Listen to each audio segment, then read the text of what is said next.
Story 1. My husband's Trump obsession has turned our home into a MAGA shrine, and I'm losing my mind. I never thought I'd be posting here, but I desperately need to vent.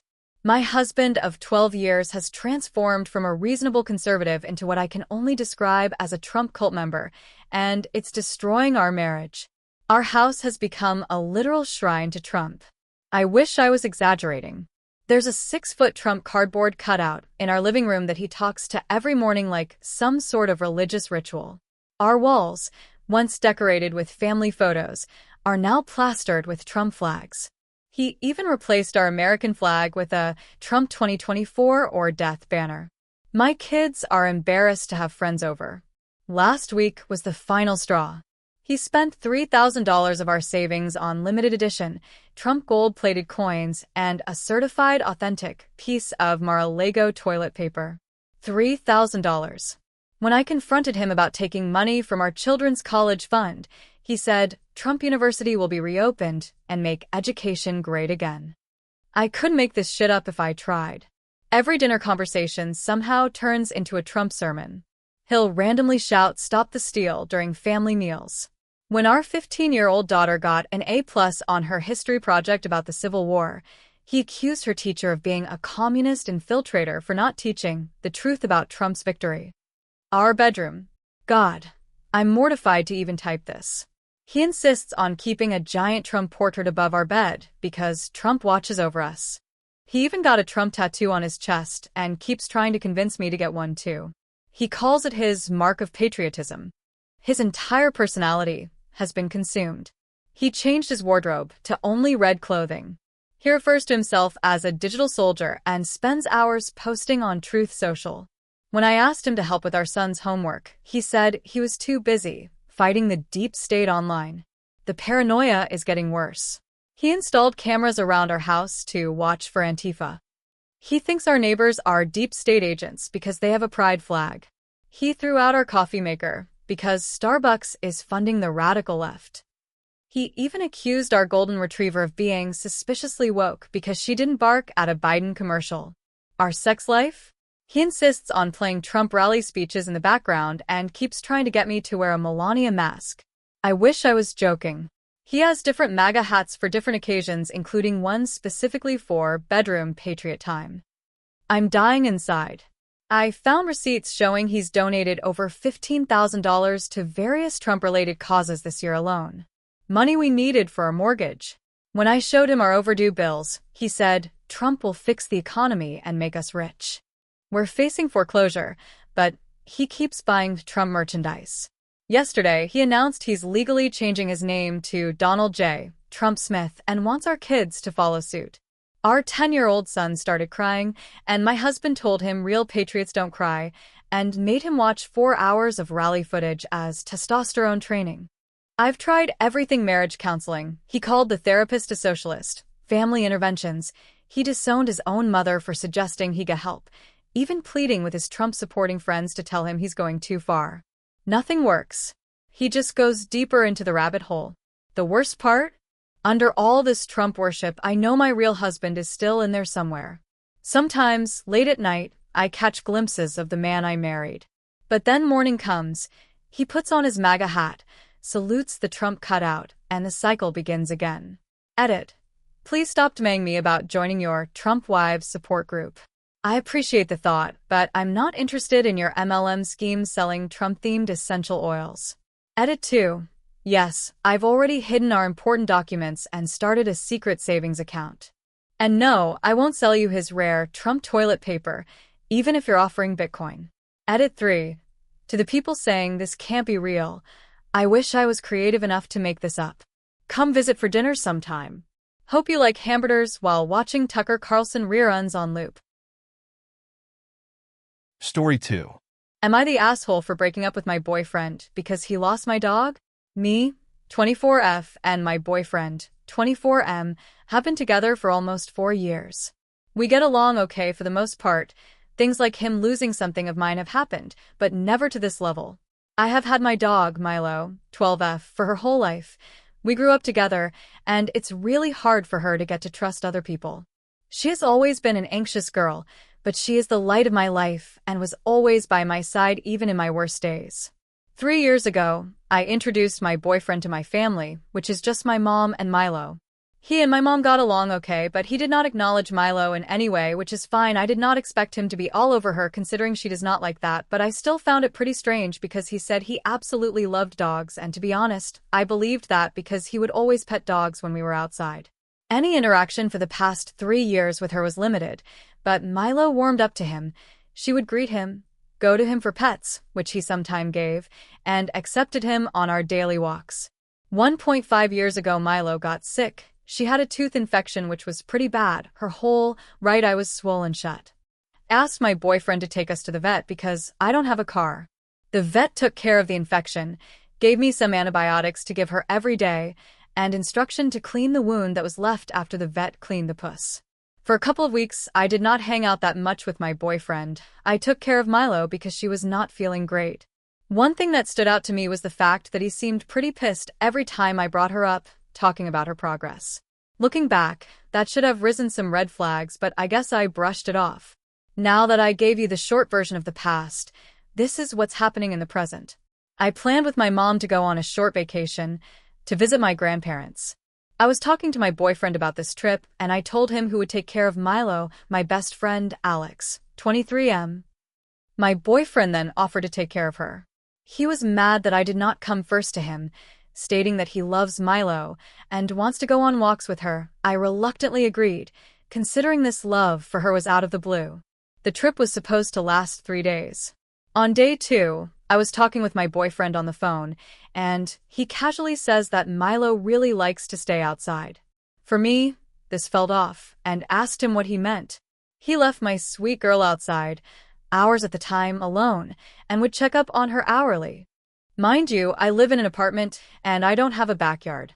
Me and my mom left as soon as I told her, and we arrived back home at around 9 p.m. Since then, I blocked my boyfriend on everything and have been searching for my girl. I have printed posters, went out every day for hours at a time, and put her on Facebook groups around my area. If you have any advice of something more I could do, please let me know. Now, he and his friend group say I'm an asshole because I have put my dog above my boyfriend in all of our 4 years of relationship. I know for a fact this is not true, but I don't have anyone else to ask, besides people that are really close to me and would be biased. I am sorry for the long post. My mind is all over the place. My ex came today to get his stuff, and some of you might be happy for what you are about to read, but he did not get a single thing back. When he saw me, he started begging me to forgive him, and, thanks to you again, I agreed to forgive him if he told me the truth. He just looked me straight in the face and said, if I'm going to be honest, you won't forgive me. My heart broke all over again, thinking about the worst of things. When he saw me cry, he told me I should get over it because she was already old, but if I really wanted her back, I should get back with him, and when he trusts me that I really forgave him, I could see her again. I was exhausted, hopeless, and angered, and even though I wanted my girl back, I could not look at him, let alone be with him for however long he thought it took me to forgive him. So he left, not telling me a single thing about Milo. Update: Hi. A lot of people asked me for an update. I should have waited until I got some rest, but you all were so helpful and you deserve to know how this ended. I got a call some hours later, and on the other end was a lady who found Milo on the side of the road. She told me she would wait for me to come, because when she wanted to pick her up, she seemed to be in pain. When I got here and saw her, laying there, all my emotions flooded me.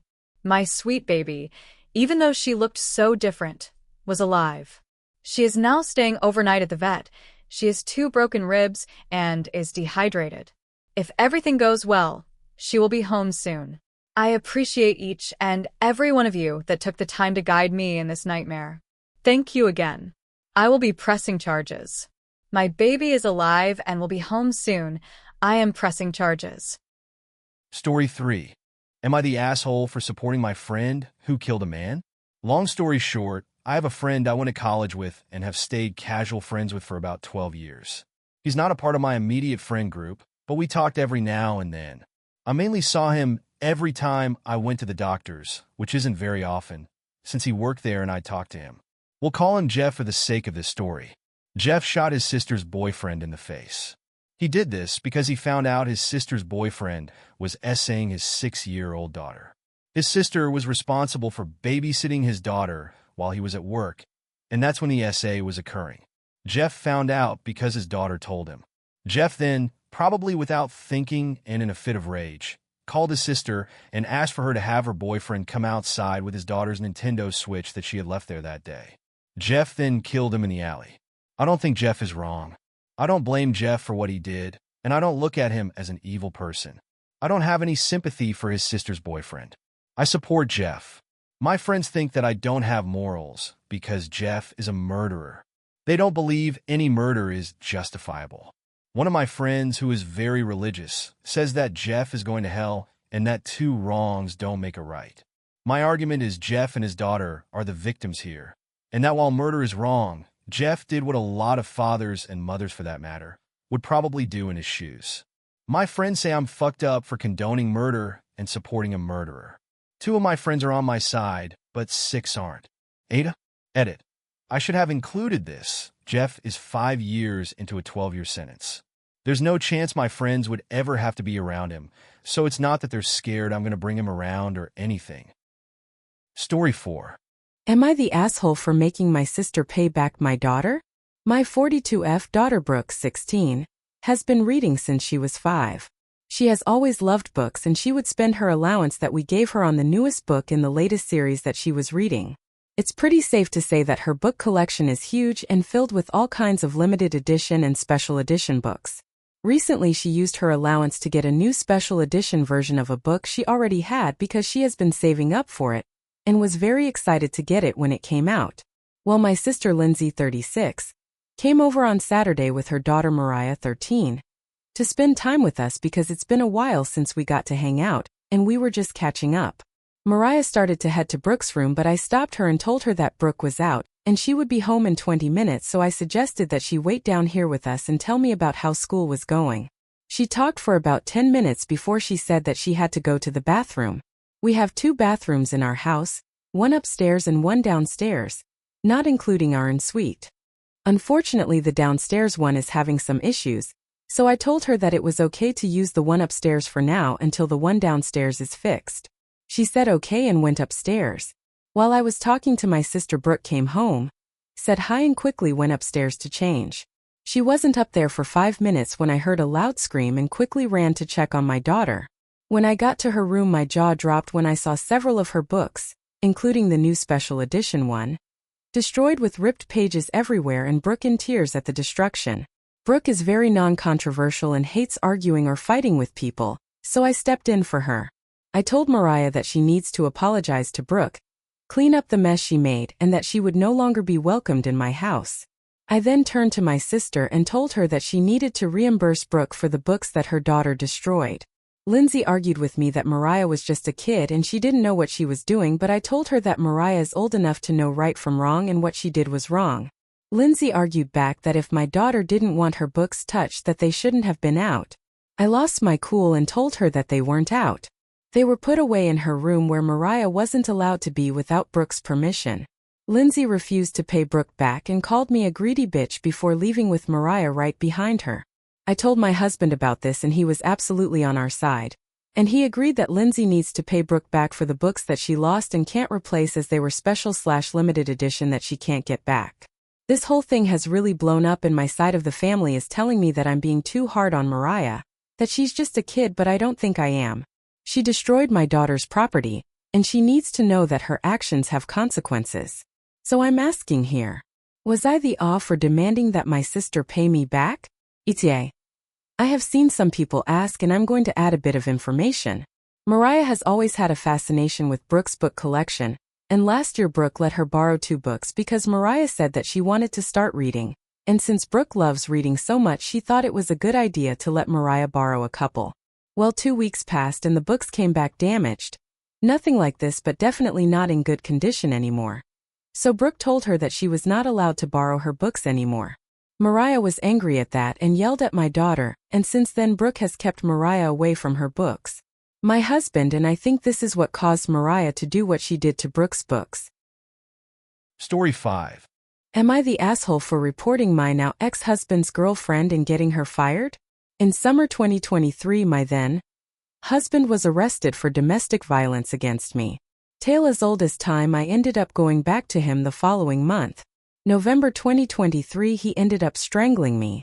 Because there was a restraining order from the first incident, he went immediately to rehab per the advice of his lawyer to avoid going to jail. This rehab was a VA rehab as my ex-husband is a veteran. I had a friend reach out to me who heard through the grapevine that my ex-husband was dating a nurse. When I heard this, I was conflicted on whether or not I wanted to report it. After talking to my friend and my therapist, they convinced me to report it. My deciding factor was that he couldn't focus on his sobriety if he was too busy with a new relationship. And I wanted him to be sober for our kids' sake. When the VA finally got back to me about their investigation, they informed me that she was going to be let go, and that I was not the only one to inform them about the affair, and the relationship was not the only reason they decided to part ways. Fast forward, he's still with the nurse. They accuse me of being evil and vile, and just a horrible human being for turning her in and risking her livelihood that she had to take care of her children.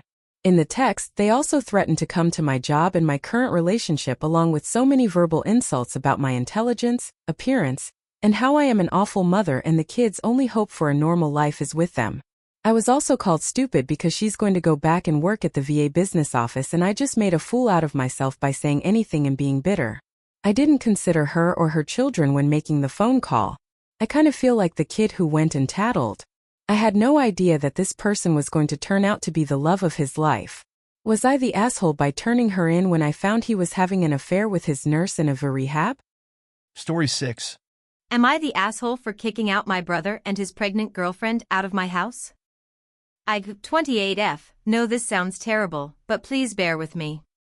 My brother, 24M, is the only son in our family, and I don't know about anywhere else, but in an Asian family, it's basically a given that he was treated better than my older sister and me growing up. Our father passed away right before my brother graduated high school, and our beloved mother decided it was a good idea to make my sister and me pay for his college tuition because my father paid for our tuition until we graduated. For the record, I don't make tons of money. It's above average, but I'm not exactly swimming in cash. Plus, I work long hours. The economy sucks these days. Now, I'm married. I proposed to this beautiful man, 28M, I've known since middle school after he got into a terrible accident that caused him to lose almost all of his motor skills. He was in a coma for about 2 weeks, and I swore that if he woke up, I'd marry him. So I did. I'm a woman of my word, after all. He also lost his job because of the accident, but he still has income from his investments, and his parents gifted him one of their property to rent out afterward.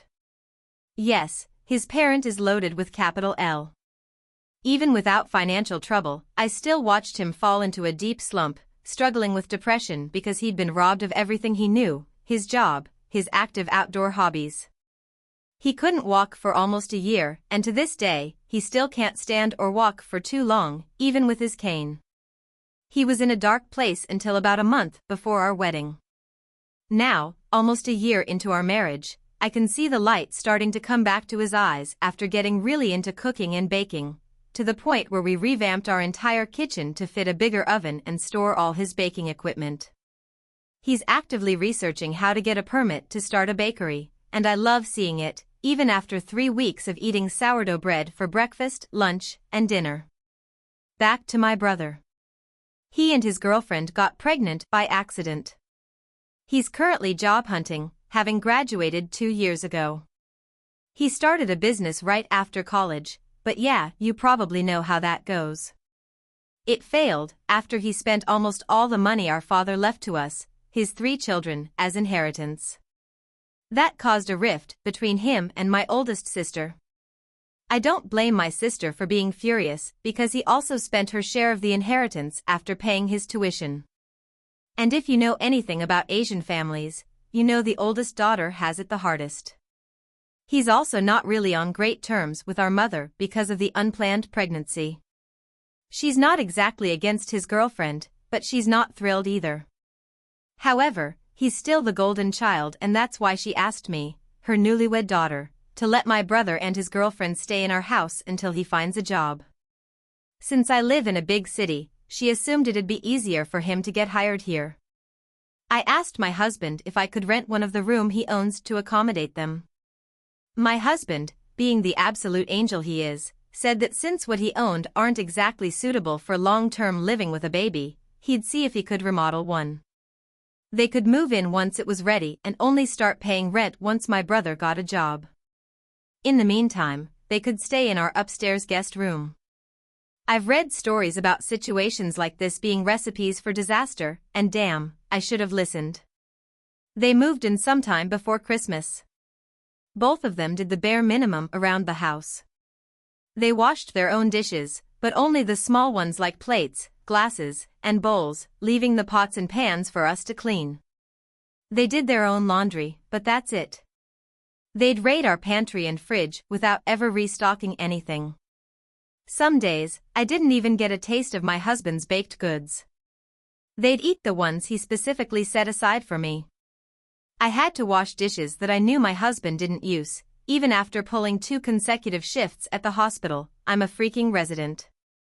They never vacuumed the second floor where they stayed, never helped take out the trash even though they filled it to the brim. I usually helped him with it whenever I got time, but I had seen my husband taking out trash multiple times when I just got home. I don't expect them to clean the whole house, but come on, watching my husband limp around with his cane, washing dishes and taking out the trash while they did nothing? That's just rude, especially when they're living rent-free.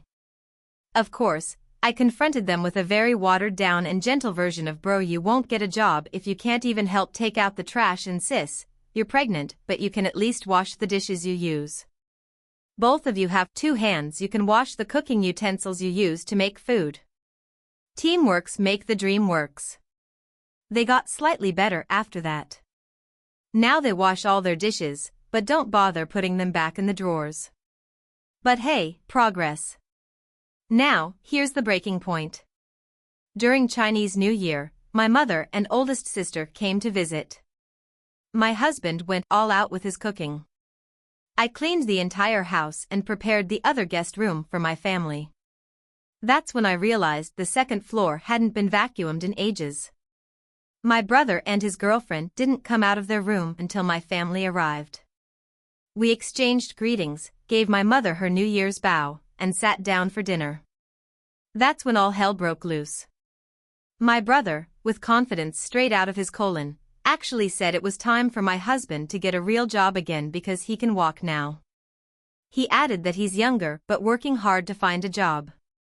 Then he really added the words "no offense," before saying cooking is a weird hobby for a big guy, 6 inch 3 foot, like him, and also he doesn't really have the talent for it.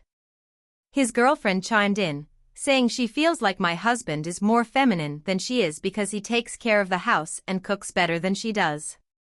Of course, the bar is somewhere below Satan's throne if she's the standard.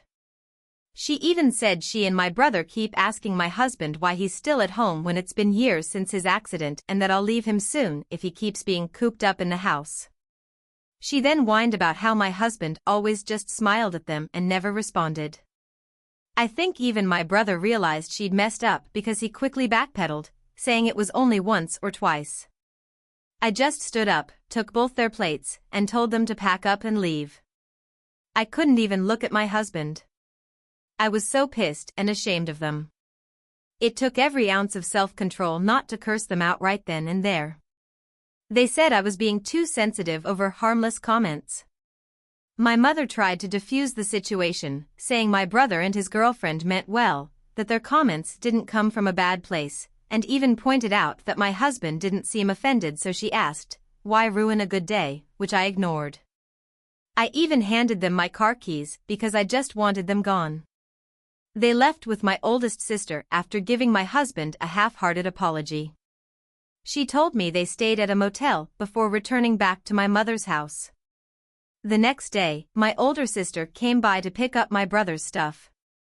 She laughed a lot about the whole ordeal, and she's the only one who thinks I did the right thing. My husband said he was glad I defended him, but he never took their comments to heart because he knows I love what he's doing, so he suggested I might have been a little harsh. My mother later told me their words weren't a good enough reason to kick out my struggling brother and pregnant girlfriend. She really emphasized the pregnant part. She said I could have just scolded him like I did over the dishes. Yep, he tattled about that too. I still don't think I am the asshole nor I'm overreacting. I'm still pissed off to be honest, but now I'm second-guessing myself because even my husband was so chill about it. Am I the asshole? Story 7. Would I be the asshole if I move out of our apartment knowing my fiancé and his mom can't afford it without me? Me, F29, and my ex-fiancé, M27, have been living together for about 1.5 years. Fiancé got his undergraduate degree, worked for a couple years and then decided to get an MBA, which is how he ended up in our city. We moved in together after he finished his MBA program. Fiancé is from the Midwest and his mom has always wanted him to move back. When he told her he was staying here, she was heartbroken. I went to college and got my degree in a STEM field. After I graduated, I got a job with my current company and moved to the city where we currently live. It's a big international company with multiple locations in the US and international. I love my job, I like the company I work for, and the pay is pretty good. All in all, a pretty good deal. During COVID my office shut down and we all went WFH. After COVID they decided not to reopen this office, so I've been 100% WFH since early 2020. I currently make considerably more than him, mainly because I've been working for 7 years and I'm in tech. I had been living by myself in a 1-bedroom apartment and just had my office set up in the living room since it was just me. When we moved in together, we decided to get a 2-bedroom apartment so I could use the extra room as an office. Because of this I was paying 2/3 of the rent and he paid 1/3.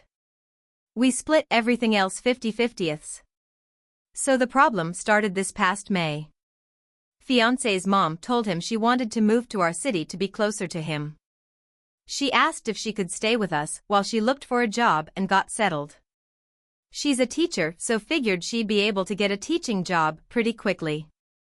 Because of that I didn't really mind her staying with us, as I figured it would just be for a couple months over the summer.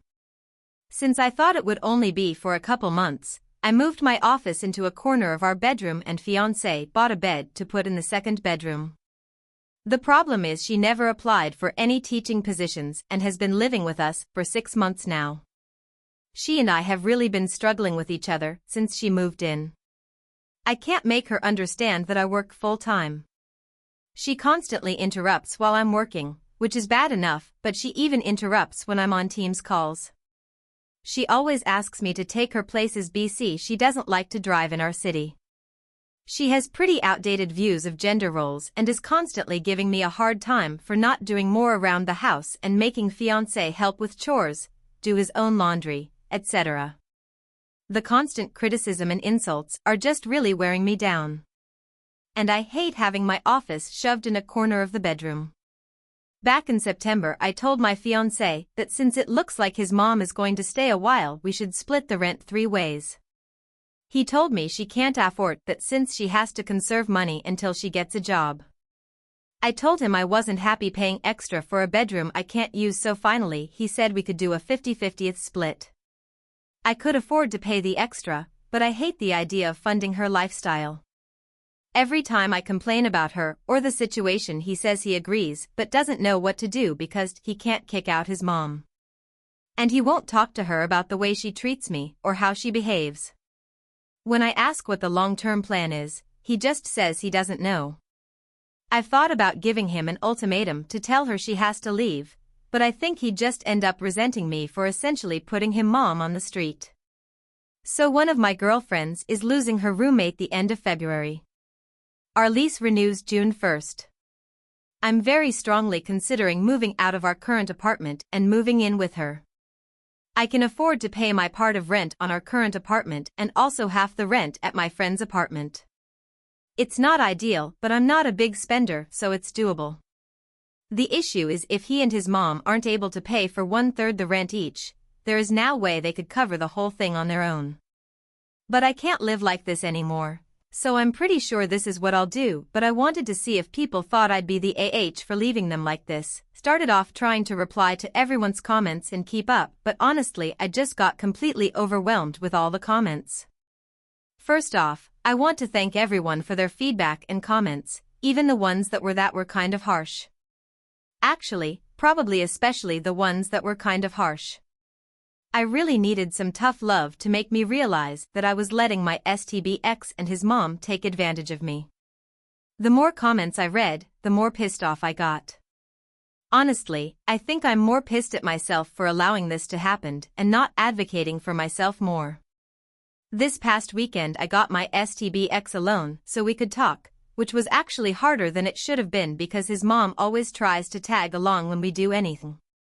Going through all the comments everyone left and the PMs people sent really helped me decide how to approach this. And also, brought up a lot of good questions I should have thought of myself.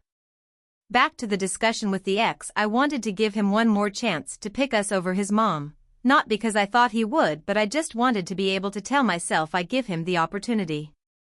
I explained again about how unhappy I am with the situation, how it's affecting my work because of her constant interruptions and just being unhappy and uncomfortable that I'm forced to work out of a corner in our bedroom. And I reminded him that until a few months ago I was paying the majority of the rent, and being that I make so much more than him, it's really my salary that keeps us all afloat. And I also brought up, again, the way she treats me and talks to me. And he replied the same way he has been. He agrees it's not right how she acts and that it's really uncomfortable for us all. WTF. I don't care if she's uncomfortable. Previously I would have dropped it there. But this time I told him how angry and disappointed I was that he let me pay for 2/3 of the rent when she first moved, and how unfair it was that I'm still paying for half when there are 3 people living there and she is the only one with her own bedroom. It was the same story, she has to conserve money since she doesn't have any income currently. Which brought up the question of where all her stuff went when she moved. What money does she use for incidentals? So evidently, when she got divorced, she asked for the divorce after my ex went off to college. It doesn't sound like her husband/ex's dad wanted the divorce. His dad bought her out of the equity in their house. Ex didn't have any idea how much that was or how much is left. But until she moved here she was working full-time as a teacher and living in a small apartment, so she should not have had to tap into the divorce settlement money very much. Other than that, ex didn't have much insight to her finances other than what she told him, that she has to conserve money. I told him straight up that I'm moving out before the end of the month. And from now on I'm only paying 25%, as some of the commenters pointed out, she has a whole bedroom while I have to share with a man-child. So she should have to pay twice as much, and after I move out I'm not paying for anything else, no utilities, no food, nothing other than rent. I have a pretty idea what his finances are like, and if he has to pay 75% of the rent all by himself it's going to take a huge chunk of his net income. And after he pays utilities and buys groceries there won't be anything left for incidentals. Rent was due on the 1st, but it's not late until after the 5th, so he has 2 days to come up with the $. If he doesn't come up with it and I end up covering, then I'll reduce the amount I pay in future months. The only reason I'm going to keep paying any of the rent is even after I move out, I'm still on the hook. I talked to the leasing office and they explained that since ex and I signed a single rental agreement together, e.g. one contract we both signed as opposed to 2 contracts we sign individually, we are both responsible for the rent. They don't care who actually pays as long as it gets paid. The only alternative would be if he agrees to sign a new lease by himself, or together with his mom. But in all likelihood he wouldn't be able to pass the credit check on his own, so I'm kind of stuck. I don't think he'll do anything stupid tough because he's going to need to find someplace to live after this, and a collection on his credit report wouldn't be good. I also told him that I'm going to find someplace to work during the day until I move so she can't bother me. My friend I'm moving in with said I could work there during the day since she and her current roommate have in-person 9-5s. I took her up on that for now. After living with his mom, I'm not about to overstay my welcome, so I'm going to find some other options that I can rotate through. Someone suggested checking out the public library, or if it comes to it I'll get a membership at one of those WeWork kind of places. Just in case, I brought my important papers/files/valuables and my friend is storing them for me until I move in. He really didn't take it well. The surprising thing to me is that he was surprised by everything. He seemed really shocked that I wasn't prioritizing his mom. I really got the feeling that he sincerely believed I wanted to take care of her as much as him, and he kept saying stuff like, "What about my mom? What am I going to tell her? That's how she is, but we still need to help her," etc. He asked about our relationship and the engagement. I told him after I move out I need some space from him. In a few months, when we've both had some time/space to process what happened, if we both agree we can talk about the relationship. But he'd have to prove that he's going to have my back going forward and will set boundaries with his mom. I told him that just to avoid more drama, but I don't see a future in which we are together. I told him he needs to tell his mom because she's not my responsibility or problem and she'll know something's up when I start moving my stuff out. He hasn't told her what's going on yet, but this weekend I'm going to start moving things so he doesn't have much time. My friend's current roommate starts a new job in another state on the 3rd, so in reality I can probably move in 2-3 weeks, just depending when she actually leaves. I don't expect him to do anything bad, other than sulk and complain, but if he does something stupid, or doesn't pay his part of the rent, the ace up my sleeve is I'll tell the leasing office his mom moved in, which is prohibited in the lease. Honestly, getting evicted would solve a lot of my problems right now, so it's a pretty valid threat, I think.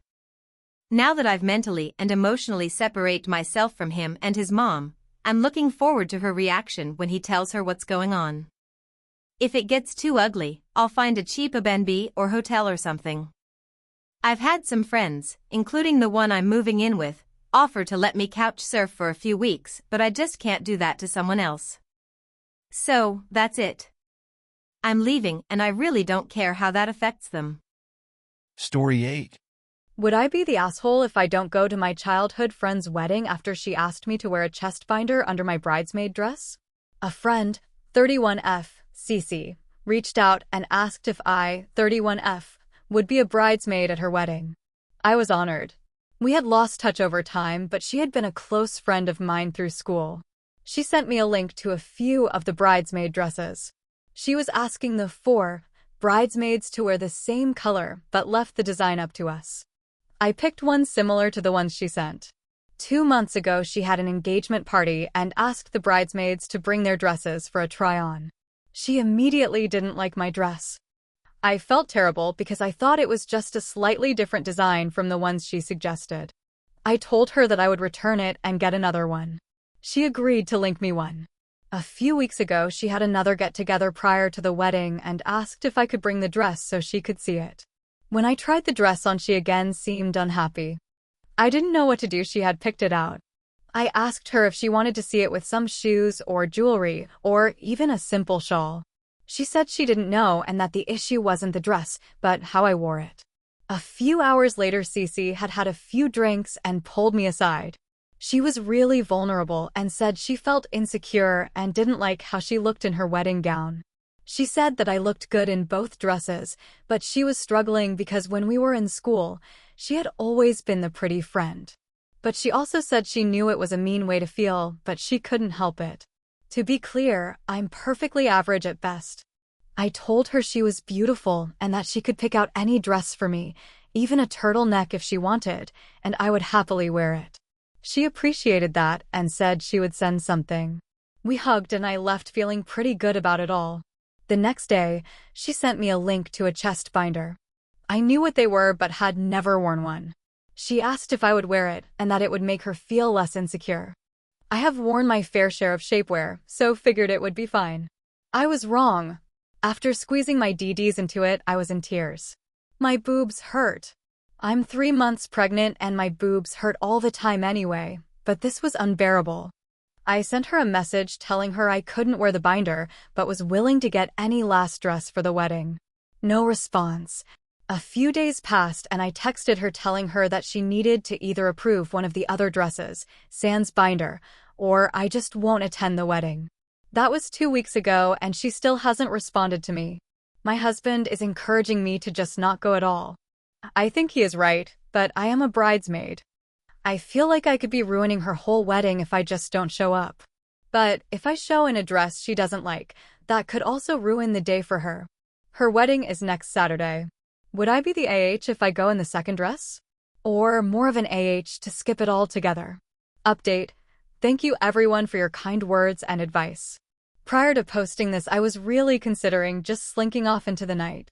But you are all right. If she won't respond, the least I should do for myself is make sure my side of the story is the first one told. I am going to do what many of you have suggested and reach out to the maid of honor and the other bridesmaid that is our mutual friend. I'm going to ask if they can get in touch with her and tell them I am not going. I'll include screenshots of our last several messages and explain the situation as best I can. I live in another state, about 2 hours away, so I don't see most of them anymore anyway. I will offer to give her one of the dresses I bought so she can give it to another bridesmaid and keep the groom/bridal sides even.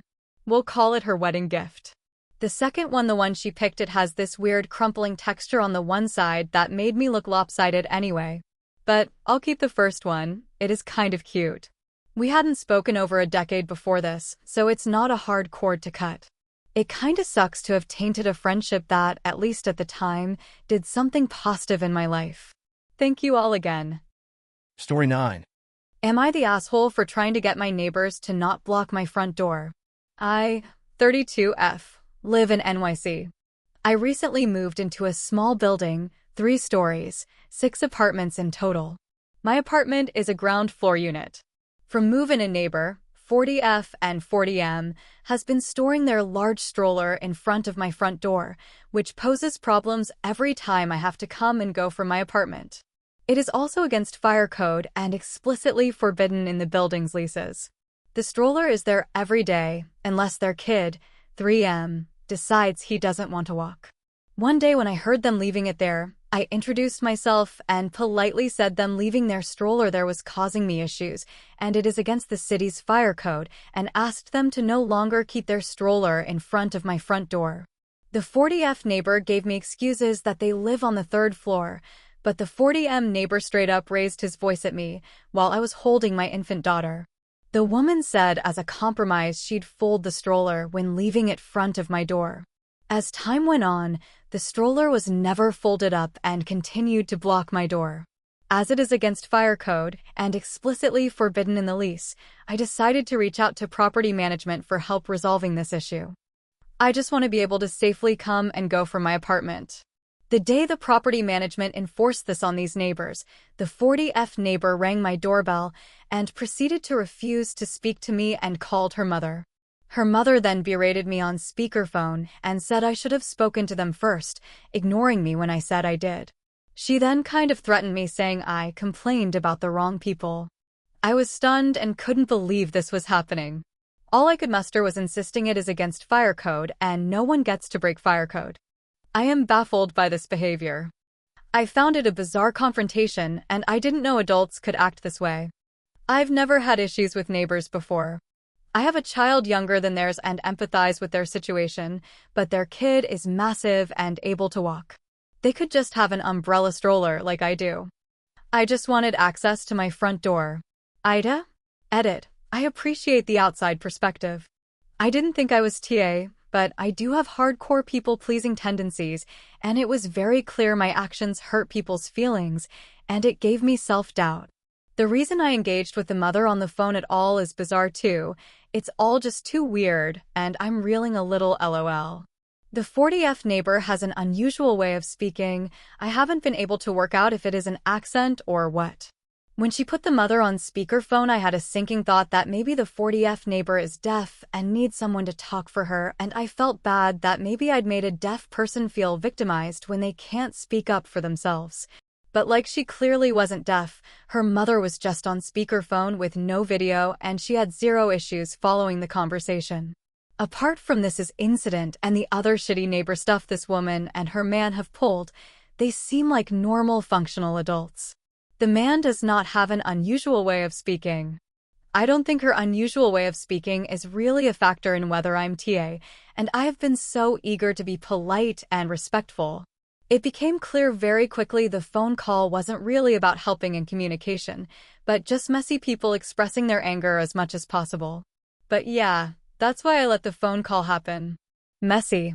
So it has been almost a month, and I am pleased to say the stroller has not been in front of my door since the events in my original post. Luckily, I have not run into them in the hallways or experienced real fallout. I heard the man a couple of times tell his kid, "That's where the snitches live," and I think the mother from the phone call was in the building once, and I heard her call me a bitch outside my door. The woman neighbor also stuck her middle finger up at my front door a few times. That petty behavior stopped pretty quickly, and they seem to have gotten over themselves. I'm not bothered by their silly little insults. The neighbors also started using an umbrella stroller pretty soon after my original post. I'm glad they finally have taken responsibility for their own belongings and used a little bit of troubleshooting to work their problems out. I didn't end up putting up a video doorbell as commenters suggested on the original post. I don't think I had to, as it turns out. They just needed to get over themselves, get a handle on their emotions. I am actively avoiding them though, but that has been easy so far. So yeah, a bit of a boring update, but that is the best outcome. I'm just enjoying having space to come and go from my apartment. Story 10. Am I the asshole for not making an effort with my friend's baby while her and I were in a fight? I, 25F, am child-free, so maybe there is some aspect of parenthood that I'm missing here. My friend Stacy, 26F, had her first baby about 9 months ago, Haley. Stacy and I had some tension brewing in our friendship since she was pregnant. In the past, my time and energy had been very much available to Stacy. At times I felt that she took advantage of my empathy and willingness to bend over backwards for her. She lived about an hour away, and was always in some form of drama or crisis. I drove up to be with her nearly every single weekend, and the times when I told her I couldn't for one reason or another, she would beg and usually guilt me with things like, "I'm in such a dark place, I don't know what I'll do if I'm alone, I really need this."